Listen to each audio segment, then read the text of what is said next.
Hello guys and welcome back to this channel, where today guys I'll be showing you how to share files in Figma.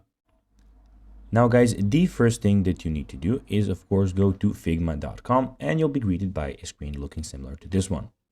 Now guys, when you're here you just need to go and log into your profile. But guys, if you do not have one, you can always go and register to Figma. But guys, if you do not know how to do that, you can always go to our YouTube channel where we have plenty of how to Figma videos where you can see how you can do this.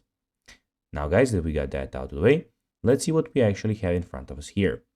So as you can see here, we have, as I said, Figma official website where firstly you have your profile where you can see some themes that you put. So you can put a light theme, dark, or a system theme.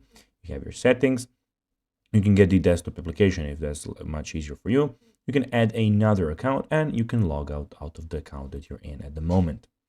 Here you can search for anything basically that you want to search for. So for types, by anything, basically what you want to search for.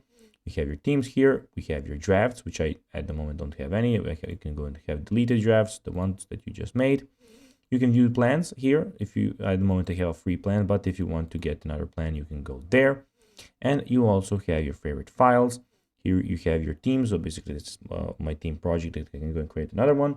And in the top right corner, we have the design file. Where you can design, we have the import and the plus Figma Jam board. Now guys, let's see how you can actually share files in Figma. Well, it's pretty simple. You have the share button in the top right corner of Figma, as you can see. Here you can click share, you can name it and share it with all the people you want. You can also copy the link and publish it to the community. And guys, that will be everything for this video. I hope that you found this video informative. If you did that, guys, don't forget to like this video, share it, subscribe to the channel, put the notifications on. And guys, as always, I'll be seeing you in the next video. Bye, guys.